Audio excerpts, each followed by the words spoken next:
आपकी हर इच्छा का सम्मान करना मैं अपना सौभाग्य समझूंगा। आज्ञा करें गुरुदेव, क्या मांग है आपकी? वत्स देश की उद्दंड राजकुमारी सुमति को तुम्हें अपने बाहुबल से पराजित करके उसे हमारे चरणों में झुकाना होगा। आपके चरणों में झुकाना होगा? अर्थात वो आपकी अपराधिनी है।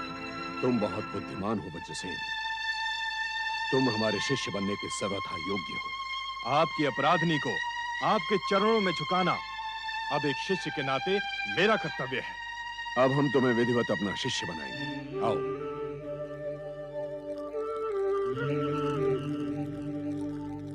भगवान शिव के समक्ष हाथ जोड़कर बैठ जाओ और हमारे शब्दों को दोहराकर प्रतिज्ञा करो। मैं दशार्ण देश का युवराज वज्रसेन। मैं दशार्ण देश का युवराज वज्रसेन। मैं भगवान शिव की शपथ लेकर प्रतिज्ञा करता हूं कि निष्कपट होकर विनम्र और सरल भाव से गुरु धूर्जटि का शिष्यत्व स्वीकार करता हूं। मैं भगवान शिव की शपथ लेकर प्रतिज्ञा करता हूं कि मैं निष्कपट होकर सरल और विनम्र भाव से गुरु धूर्जटि का शिष्यत्व स्वीकार करता हूं। मैं उनके प्रति सदा प्रामाणिक रहूंगा और उनके आदेश को अपना धर्म समझकर स्वीकार करूंगा। मैं अपने गुरु के प्रति सदा प्रामाणिक रहूंगा तथा उनके हर आदेश को अपना धर्म समझकर स्वीकार करूंगा। विजयी भव। भगवान शिव तुम्हारी मनोकामना पूर्ण करे और तुम हमारे योग्य शिष्य बनो। मैं हृदय से आपका कृतज्ञ हूं गुरुदेव। मैंने स्वप्न में भी नहीं सोचा था कि मेरी वर्षों की कामना आज यूं अचानक पूर्ण हो जाएगी। मैं धन्य हुआ। यहां से उत्तर दिशा में 10 योजन की दूरी पर सुमति का युद्ध शिविर है, जहां वो अहंकारिणी युद्ध कौशल का अभ्यास करती है। तुम ये तो जानते ही हो कि महाराज भद्रसेन ने उसे युवराज की उपाधि दे रखी है। वो स्त्री होकर स्वयं को सब पुरुषों से श्रेष्ठ समझती है। इस विषय में मैंने सुन रखा है गुरुदेव, और उससे दो हाथ करने की इच्छा भी थी। मैं जिस अवसर की प्रतीक्षा में था वो आज अनायास ही मुझे मिल गया है। वज्रसेन आपको विश्वास दिलाता है कि आपकी इच्छा वो शीघ्र पूर्ण करेगा। चलो वरुण। जो आज्ञा युवराज। प्रणाम गुरुदेव। स्वस्ति।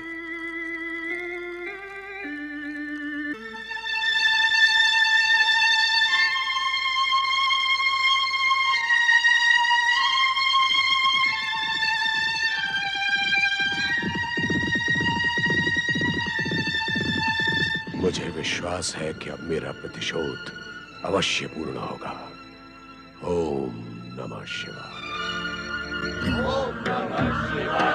ओम नमः शिवाय। ओम नमः शिवाय। ओम नमः शिवाय। ओम नमः शिवाय। ओम नमः शिवाय। ओम नमः शिवाय।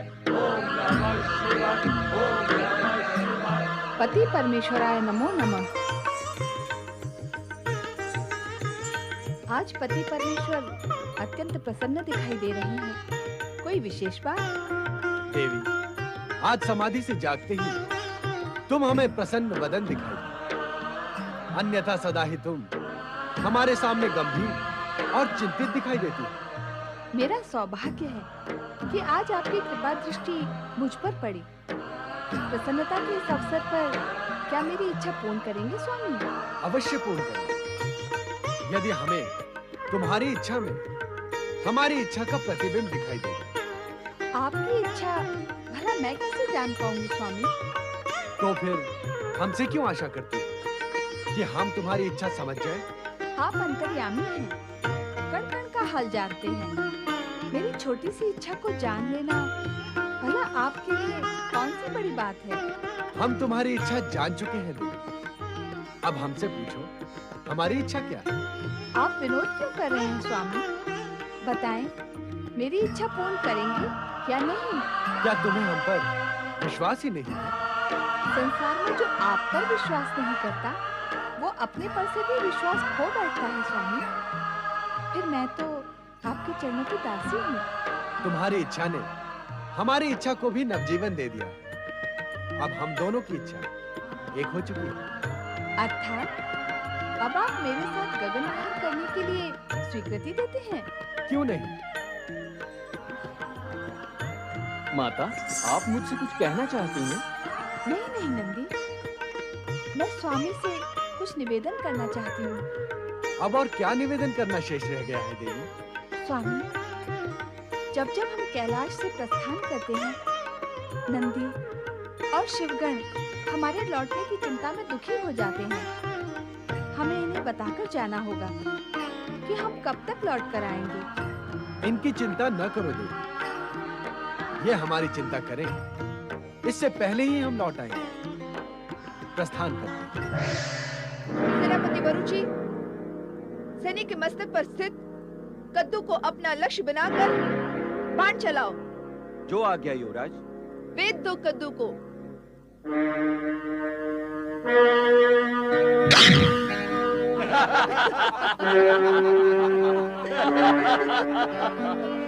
सेनापति, तुम्हारा लक्ष्य तो निष्फल रहा। लाओ, धनुष हमें दे दो। हम तुम्हें बताते हैं कि लक्ष्य को कैसे भेदते हैं।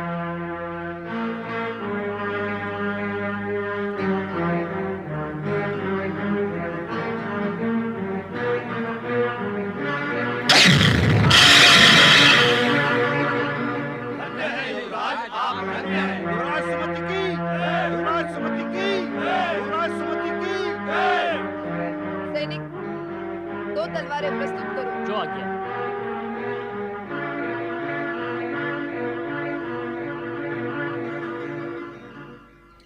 सेनापति, अब हम तलवार से युद्धाभ्यास करेंगे।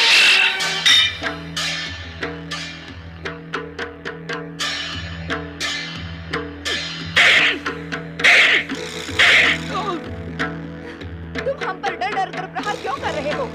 क्या युद्ध भूमि में अपने शत्रु पर डर डर कर प्रहार करोगे? क्या तुम्हारी वीरता हमारे भय के कारण भाग खड़ी हुई है? नहीं युवराज, हम आपसे भयभीत नहीं हैं। भयभीत होना और क्या होता है?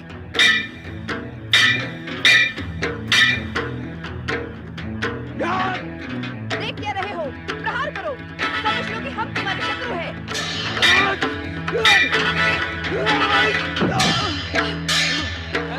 युवराज, आपकी वीरता धन्य है। युवराज सुमति की। युवराज सुमति की। सेनापति वरुचि, ऐसा लगता है कि तुम्हारी रुचि युद्ध में नहीं रही। यदि हम सचमुच शत्रु होते तो क्या तुम जीवित बच पाते? कदापि नहीं। जब सेनापति इतना निर्बल हो तो उसकी सेना क्या करेगी? अब हमें तुम्हारी योग्यता और वीरता पर संदेह होने लगा है। युवराज, हम आपको विश्वास दिलाते हैं कि शत्रु के समक्ष हम निर्बल सिद्ध नहीं होंगे। आप तो वीर श्रेष्ठ हैं। कोई भी वीर अकेला आपका युद्ध में सामना नहीं कर सकता। तुम जो कह रहे हो वो सत्य है। आओ, अब गदा युद्ध का अभ्यास करते हैं। जो आज्ञा युवराज। गदाएं प्रस्तुत हो।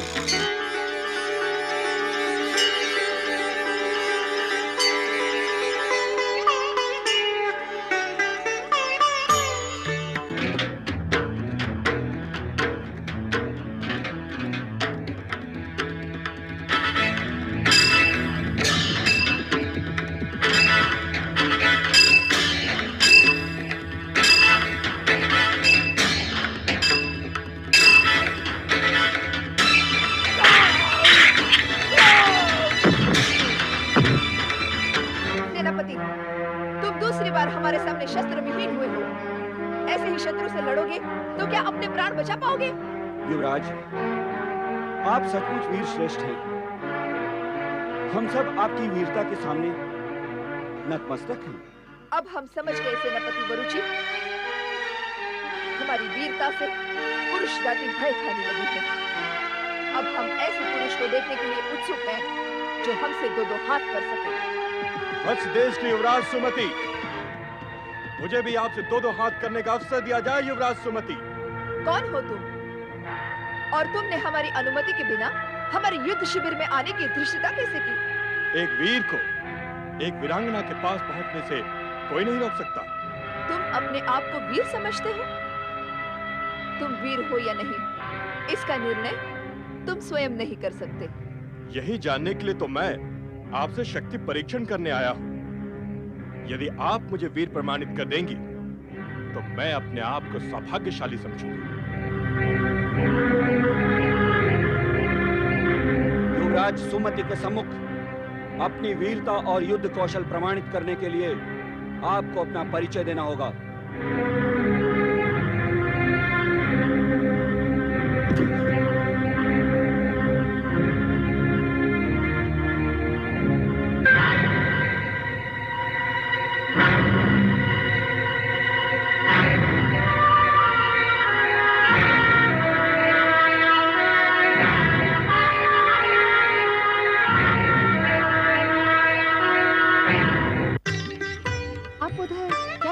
स्वामी, हम उसी व्यक्ति को देख रहे हैं देवी, जिसे हम अपनी दिव्य दृष्टि से देखकर मुस्कुराए थे। कौन है वो व्यक्ति? मैं भी एक प्रतिष्ठित राज्य का युवराज हूँ। इस समय मैं केवल इतना ही बताऊंगा। प्रतिष्ठित राज्य की युवराज हो तो तुम्हारा कोई नाम भी अवश्य होगा।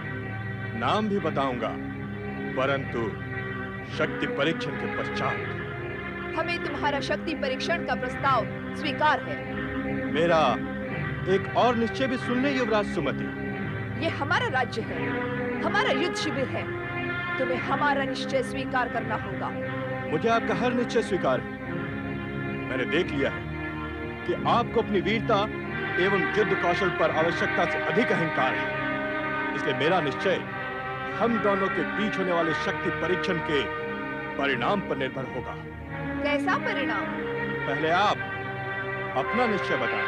परिणाम की बात कहकर तुमने हमारी वीरता को ललकारा है। पहले तुम अपना निश्चय बताओ, फिर हम अपना निश्चय व्यक्त करेंगे। मेरा निश्चय ये है कि यदि आप खड़ग युद्ध में मुझसे हार गई तो आपको मेरी धर्मपत्नी बनकर रहना होगा।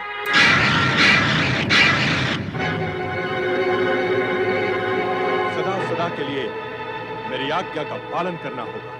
कदापि नहीं। हमें किसी भी पुरुष के अधीन रहना स्वीकार नहीं।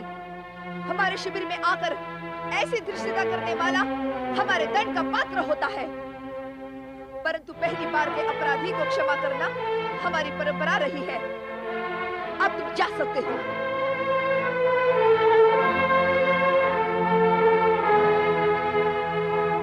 युवराज सुमति,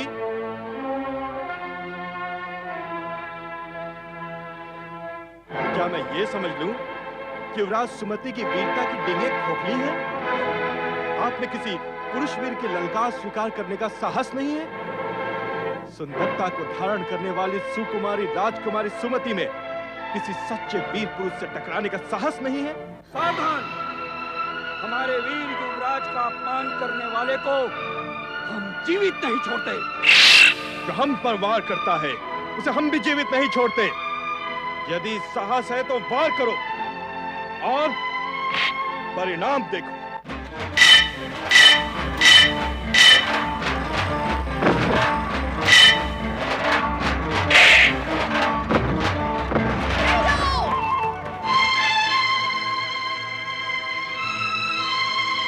हमें तुम्हारा शक्ति परीक्षण का प्रस्ताव स्वीकार है। दो ढाल और तलवार प्रस्तुत करो। तुम्हारा क्या अनुमान है देवी? कौन जीतेगा इन दोनों में? मैं तो उस वीरांगना के पक्ष में हूँ। देख नहीं रहे हैं किस वीरता से इस पुरुष को टक्कर दे रही है। इस अभिमानी पुरुष को तो पराजित होना ही है। तुम भ्रम में हो देवी। अभिमानी ये पुरुष नहीं, अभिमानिनी सुमति है। सुमति? हाँ, सुमति, जो राजकुमारी के बदले युवराज बन बैठी है। ये युवराज सुमति का ही युद्ध शिविर है और पुरुष का नाम है युवराज वज्रसेन, जो सुमति को पराजित करने के लिए ही यहाँ आया है। वीरांगना सुमति वज्रसेन से पराजित नहीं होगी। देवी, सृष्टि का ये शाश्वत नियम है कि अहंकारी का अहंकार खंडित होकर रहता है। युवराज, हमारा भी निर्णय सुन ले। यदि आज द्वंद्व युद्ध में हमने तुम्हें पराजित कर दिया तो तुम्हें जीवन भर के लिए हमारा दास बनकर रहना होगा। तुम जैसी सुंदरी वीरांगना का दास बनने के लिए भला कौन नहीं उत्सुक होगा? तुमने इन दोनों की बातें और मांगे सुन ली देवी? सुन ली।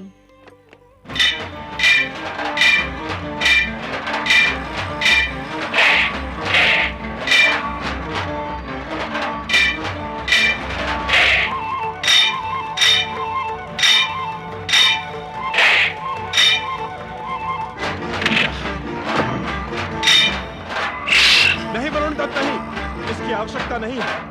देखिए, वीरांगना सुमति वज्रसेन पर भारी पड़ रही है। वज्रसेन को जीवन भर के लिए सुमति का दास बनकर रहना होगा। अभी उन दोनों का द्वंद्व युद्ध समाप्त कहाँ हुआ है? देख ही जाओ आगे क्या होता है।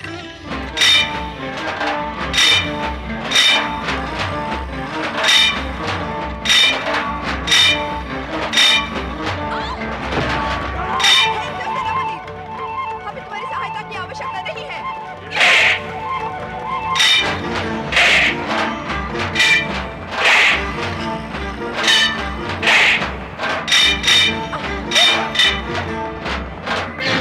युवराज सुमति पराजित हो गई।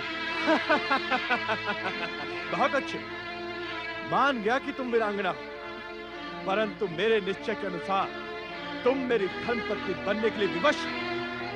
यदि प्राणों की रक्षा की इच्छुक हो तो चलो मेरे साथ। नहीं, मार दो मुझे। किसी पुरुष से अपमानित और पराजित होकर मैं जीवित नहीं रहूंगी। एक निहत्थी अबला नारी को मारकर मैं अपनी वीरता को कलंकित नहीं करूंगा। यदि अपने वचन का पालन करना उचित समझती हो तो चलो मेरे साथ। नहीं, हम आपको इसके साथ नहीं जाने देंगे युवराज। हम अपने युवराज की रक्षा करना जानते हैं। सेनापति, राजकुमारी की रक्षा का दायित्व तो अब हमारा है। राजकुमारी को अपने वचन का पालन करना ही होगा। हमारे युवराज वज्रसेन ने राजकुमारी को पराजित किया है। वज्रसेन, दशार्ण देश की राजकुमार वज्रसेन, अर्थात हमारे शत्रु। एक शत्रु को अपनी शत्रुता का परिचय युद्ध से पहले देना आवश्यक होता है। वज्रसेन, तुमने अपने आप को छुपाकर मुझसे छल किया है। अब तो युद्ध समाप्त हो गया और तुम मेरी शत्रु भी नहीं रही। क्या हमारी होने वाली धर्मपत्नी भी हमारी शत्रु रह सकती है राजकुमारी सुमति? इसलिए अपने निश्चय के अनुसार अपनी पराजय स्वीकार कर लो और चलो मेरे साथ। निश्चय के परिणाम के अनुसार आपकी भलाई इसी में है राजकुमारी कि आप चुपचाप अश्व पर बैठकर हमारे साथ चली चलें।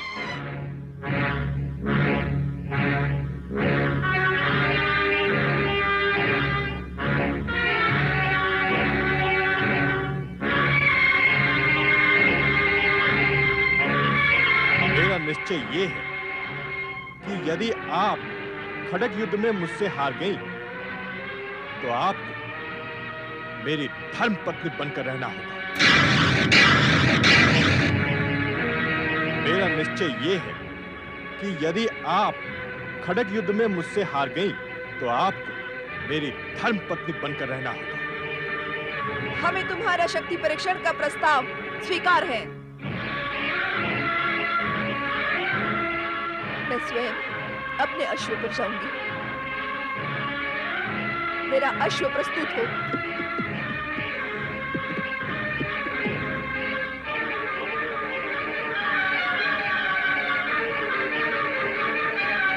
सेनापति,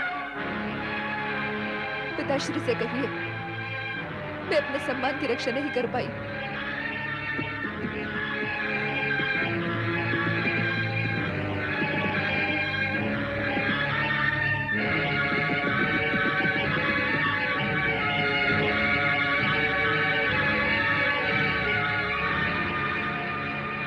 अब मैं महाराज को क्या मुंह दिखाऊंगा? यह एक वीरांगना नारी का अपमान है स्वामी। आपने वज्रसेन का पक्ष लिया और वह जीत गया। यह अन्याय है। यदि तुम इसे अन्याय समझती हो तो तुम इस अन्याय का परिमार्जन करने के लिए स्वतंत्र हो। जाओ, सुमति की सहायता करो। मुझे आज्ञा दीजिए स्वामी।